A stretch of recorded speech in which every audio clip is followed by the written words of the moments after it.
Hi guys, and welcome back to my channel, and welcome if this is your first time watching one of our videos. I'm Yolanda, and on this channel I like to share different tips and practices that I use in order to improve both my mental and physical health. If you follow me any significant amount of time, you know that I do what's called rolling fasting. I recently switched from doing rolling 72s, that's 72 hours of fasting, to doing rolling 48s, that's 48 hours of fasting. And I made that choice to do that because I wanted to concentrate more so on building muscle. And I felt in order to accomplish the goals that I want to with building muscle, I needed to consume more protein. And in order to do that, I had to eat a bit more frequently. But I was not ready to give up rolling fasting because rolling fasting works. And the autophagy, let's not even get started on that. I have other videos that talk about rolling fasting. But if you've clicked on this video, it's probably because you saw recently I decided to do a DECA or DEXA, let's just call it DECA, a DECA screening to determine my accurate body fat percentages. So if you're unfamiliar with DECA screening, it uses like a low energy x-ray that measures the proportions of fat, muscle, and bone in your body. And it's considered to be one of the best ways to really measure fat loss instead of weight loss, which is obviously more important. Because we all know weight loss can fluctuate from the morning to the evening to whether you drink a cup of water, you had some food, hormones, salt intake is just so inconsistent. So I decided to get a DECA screening for myself to see where I'm at the beginning of my more focused concentration on building muscle. And I hope to compare it every 3 to 6 months. We'll see. Of course, I have a scale of my own at home, which not only weighs me, but gives me an estimate of the amount of fat and bones and visceral fat and all the things. You see, I put a clip up here quite often, pretty much in every video, a little thing, I'm probably putting it somewhere right now, that shows you my weight. But underneath that, it does have the breakdowns that it gives me for what my weight should include. But I wanted to compare my scale to the DECA screening to see how accurate, if at all, my scale at home is. So the morning of my DECA screening, I woke up first thing and I weighed myself. And I believe the scale said I was 291. So after weighing myself, I used my shaky board, which I use for 10 minutes. It's a vibration plate. And I went downstairs and I made myself a coffee with protein and collagen in it. I use it as like a pre-workout to help me get through my workout, obviously. And then I gathered my stuff and headed to the gym. Now, when I got to my gym, my intentions were to use their scale, which also supposed to kind of measure your body fat percentage and all the things. And I went in there and I tried and I tried and I tried and I tried, and I just kept getting the error message. So I don't have any data from their scale. I went ahead and I did some weightlifting. I believe it was leg day, and I worked out in the sauna on a cycle machine per usual, and did some stretching in the sauna as well. Showered and headed to my DECA screening appointment.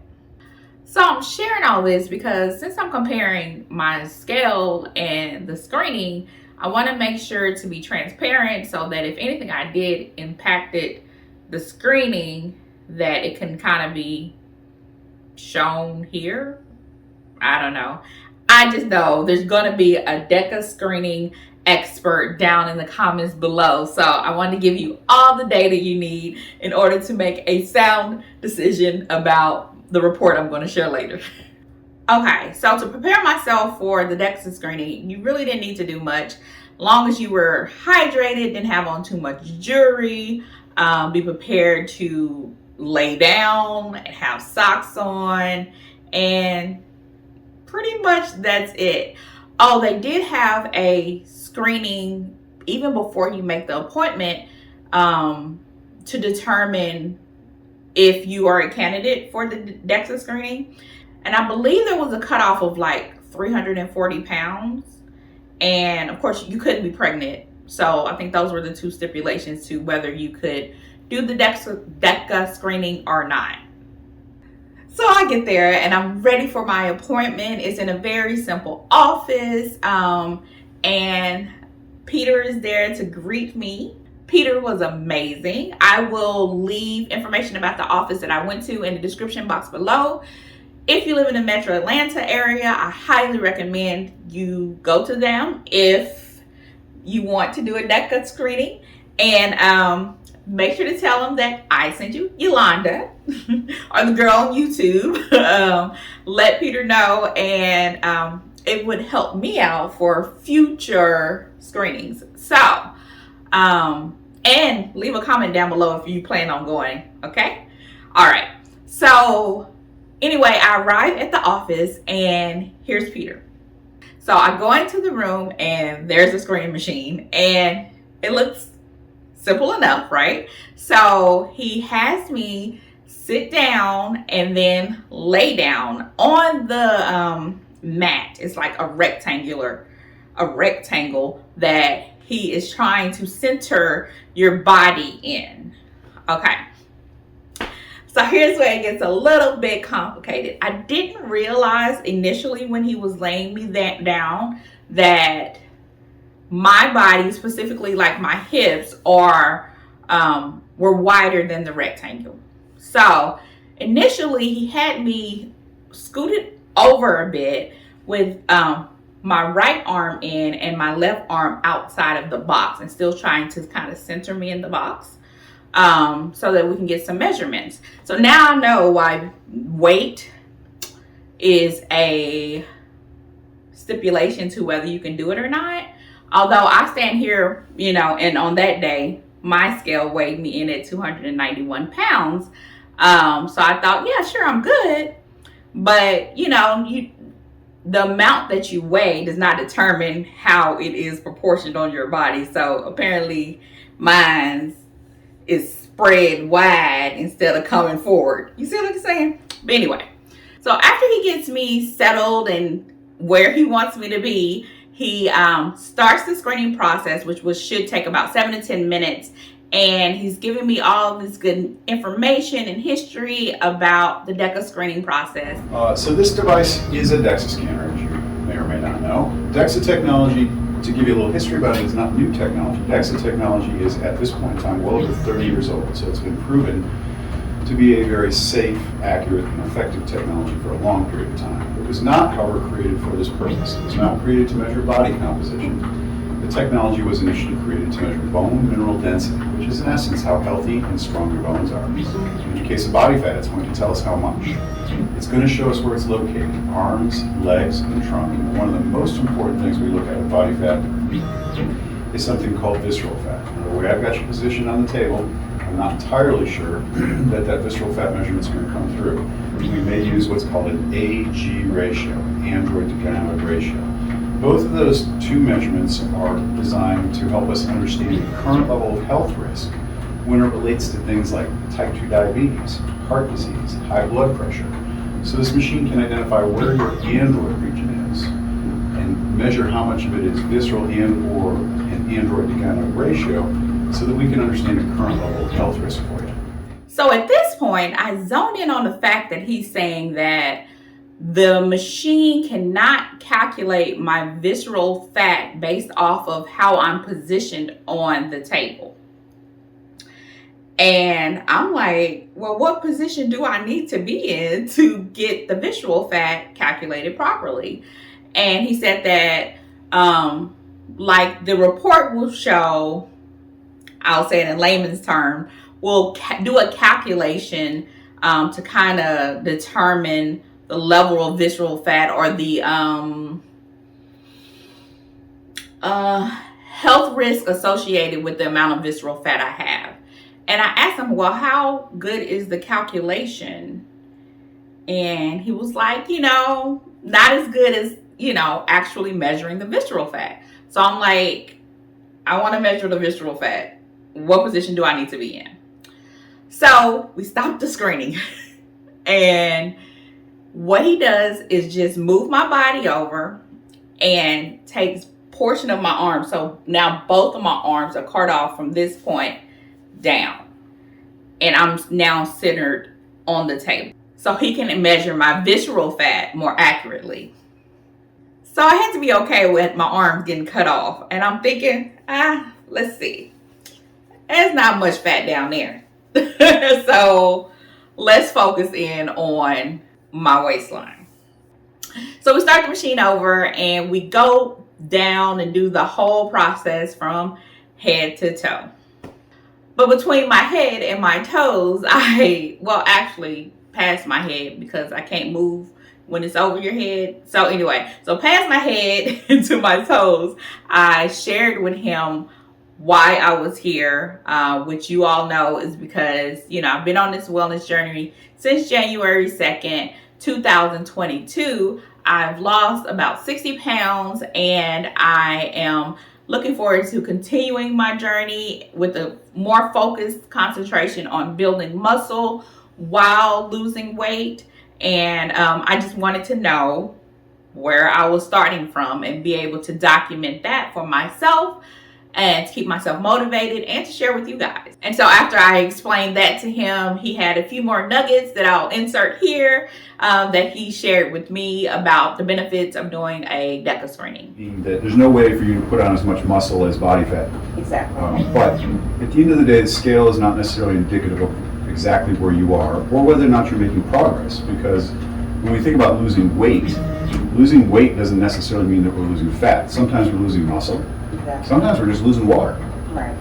And so part of the reason that it's important to quantify it with using like a DEXA scanner is that ultimately it's the only way you know for sure that what you're doing is actually working as well as you hope it is. Bioelectric impedance is sometimes found in scales, like the one you have at home. There's also little handheld devices. There's also something called an in-body system, which is basically a $9,000 version of that scale you have at home. Wow.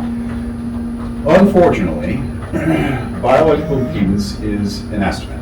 It's not really a measurement. So while they're not always wrong, they are wrong about 85 or 90% of the time. And that doesn't matter whether it's your scale or a $9,000 version of that scale. Yeah. So once we were all done with the screening, we just simply transferred over to his desk where he showed me my report, which he later emailed to me and I have in my possession as well. But he helped me understand what the report was telling me. So you may hear a lot more from Peter because I want to give you guys an accurate breakdown of what the DEXA screening can reveal and how to read the report should you get a DEXA screening of your own.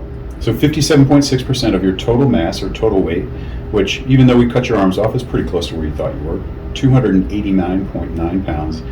Of that 289.9 pounds, 167.1 is is body fat. Okay. So when we look at body fat, we do look at percentages, but it's also important to look at pounds. The reason being that your percentage can be changed by your lean mass. Mm-hmm. If you increase your lean mass, it decreases your percentage.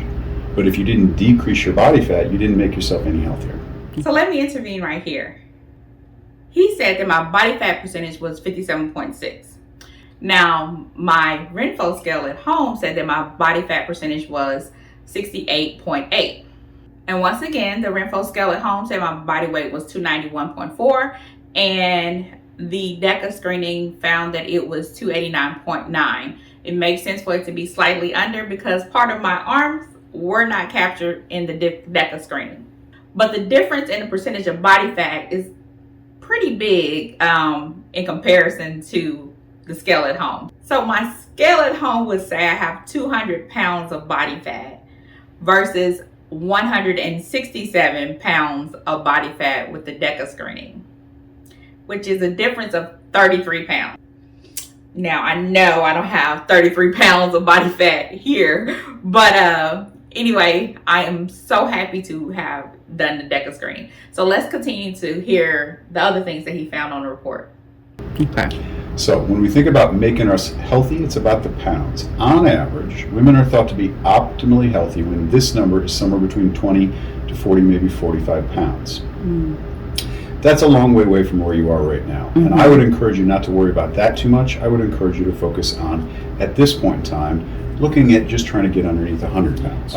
What we don't want you to lose in that process is this one, lean mass. Lean mass is everything that is not fat or bone mineral content. So lean mass is muscles, organs, blood, and stomach contents. However, if this one goes up or down over time, it's usually about those muscles. The reason being that organs and blood don't typically change. Right. We hope. Stomach contents, of course, change, but only so much.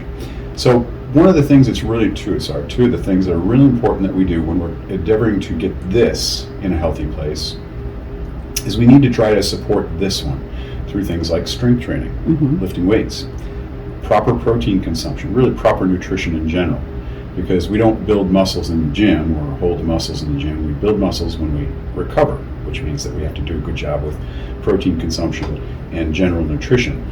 We typically encourage folks to shoot for about 1 gram to 1.5 grams per lean pound per day. Okay. So in your case would be at 120 to 180 grams of protein a day. Even before meeting with Peter and getting this DECA screening, my goal was always to get at 150 grams of protein a day. But that was good hearing him say between 120 and 80. I was right there in the sweet spot at 150. So that was confirmation that I've been on the right track with my protein. Bone mineral content, which is the weight of the minerals in your skeleton, plus your lean mass creates a fat-free number, 122.8 pounds. That's a very good number. Average woman that comes in here that's 5'4", that might be 95 pounds, 100 pounds. So you're doing real well on that fat-free mass. Everything in your body that is fat, a little higher than we'd like to see at 167.1. So when you come back in the future to see how things are going, we're going to see how those numbers all track. Let me intervene again really quickly. My Renfo scale at home said that my fat-free body weight was 93.2 pounds. Again, that was about 29 pounds difference in what the DECA screening reported. Visceral fat. So this is the fat that's internal around your organs. Visceral fat is the best indication as to whether or not you are currently at an elevated risk for developing health issues like diabetes, heart disease, high blood pressure. So when we look at visceral fat, we look at pounds. You have 2.99, and percentages. Cubic inches. You have 87.78. We need to see this one under 1.8. Okay. We need to see this one under 52. Okay. All right. How do you get there? Keep doing what you're doing. Lose body fat. Now the good news is this is not actually as high as I would anticipate with 167 pounds of body fat. So what this means is not that it's not important to shed body fat. What this means is that you're going to get this probably into the ideal and healthy zone long before you get to 45 pounds of body fat. Now, having said all that, it is important to recognize that having additional body fat isn't purely about type 2 diabetes or heart disease. Right. Having additional body fat also puts a tremendous stress on your joints. So part of the reason we encourage people to get towards that optimal zone is not necessarily because this is a problem. It might be also other things. Right. So I'm pretty confident that you get under 100 pounds, this will be well into the green zone, which doesn't mean you don't go the rest of the way, but I think you're going to reduce your health risks significantly. You mean lose 100 pounds? No, get underneath the 100-pound number. Lose 67 Oh, the 67 pounds. I'm reasonably confident if you just get this one under 100, that will be well into the green zone. Okay. Reasonably confident. Can't guarantee it.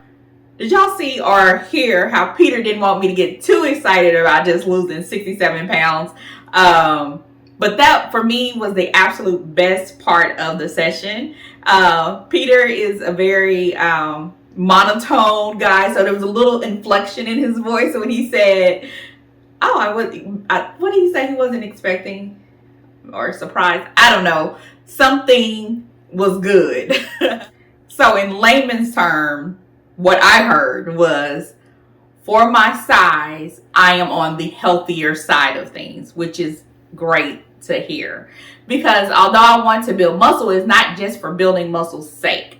I am 40 years old and perimenopausal, and I have had a concern with a reduction in like bone capacity, to hear my bones are strong, to hear I'm building muscle and not losing muscle is great as you age. So I'm very excited, and was excited the day of to hear his remarks about my health.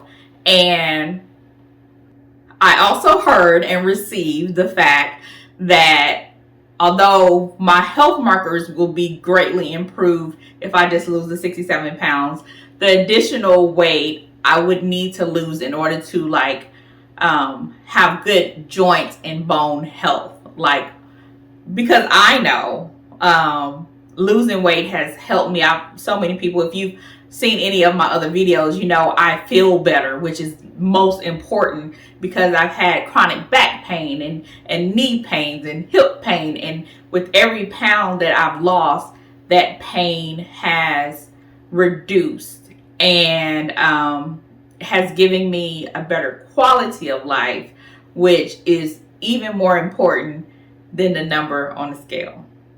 AG ratio, this is the one we don't care about. All right, so here's a great example of why AG ratio can sometimes be misleading. When we look at AG ratio, anything above 1, you are exactly 1, is an indication of increased risk.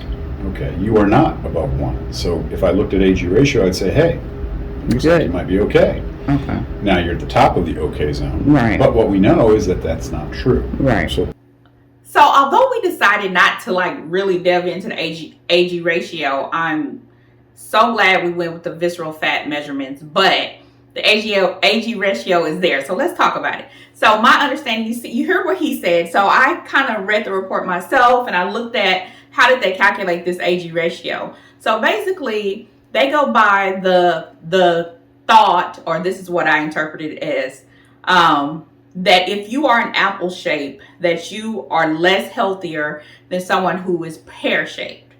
Makes sense, because someone who's pear shaped has less fat around their organs. So my ratio being 1 is saying that I think the numbers were like 60. They were in the 60s. They both were in the 60, and that's why my ratio ended up being 1. So I'm basically a pear and an apple, a papple. I'm a coin the term. I am a papple, not an apple. So, because I carry my fat in both my midsection and my hips and my butt. So I'm a papple. And that's how I end up getting the ratio of 1, which would say that I was more on the healthier side than I actually am. So that's a breakdown from me to you of the AG ratio. So I'm gonna stop calling myself an apple. I'm a papple. Bone density is awesome. This light blue band is what's considered normal for you. The dot up there is you. Higher is better on this one. Super healthy bones, looking good. If anybody ever tells you you're hard-headed, you can tell them you had it measured today and that you are. 2.5 is kind of average for a head. You're 2.81. Not super hard-headed. Color-coded you. Bone is white, lean or muscle is orange, fatty tissue is yellow. Yeah. So that yellow stuff, that's the stuff that's going away. And that orange stuff, that's the stuff you want to hold on to. Okay. Now, you don't really want to look like that little orange person unless you're planning on being a bodybuilder. I might have got ahead of myself a little bit earlier, but did y'all hear that? My bones, they're strong, they're good, hard-headed. So then really he just went into the fact that my legs were symmetrical. They had the same amount of muscle in it, maybe about off by like 1/10 of a pound. And that once you go repeatedly, they will have a trending report for you. So there you have it, the results of my DEXA screening. And again, I'm very excited that I did go do it. I will be doing it again and reporting back to you guys. But that's not to say that I won't be stepping on my scale, which I have sworn to do every day for the month of February. So I will continue to use my scale to weigh myself, which was pretty darn accurate, the weight. And I will use the scale data that it gives me just as a guide for things trending, to make sure things are trending downward or upward where they need to be going, but not giving too much light or too much weight into wait, into the actual numbers. For that, I'm going to use DEXA screening for. Thanks again to Peter at Live Lean here in Atlanta for allowing me or giving me permission to share your voice and give out all the information about my DEXA screening. Guys, definitely reach out to him if you are in need of a DEXA screening here in the metro Atlanta area, and make sure to tell them that Yolanda sent you, the girl from YouTube. And don't forget to comment below letting me know you're going. I hope this video was informative for you guys and encourage you to go get your own DEXA screening so you can get an accurate depiction of what's going on in your body like I have mine. And if it was informative, go ahead and give me a thumbs up and hit the subscribe button and check out any other videos that I have popping up all around this video. But most importantly, guys, I hope that you have an amazing day, and I'll see you next week. Bye, guys.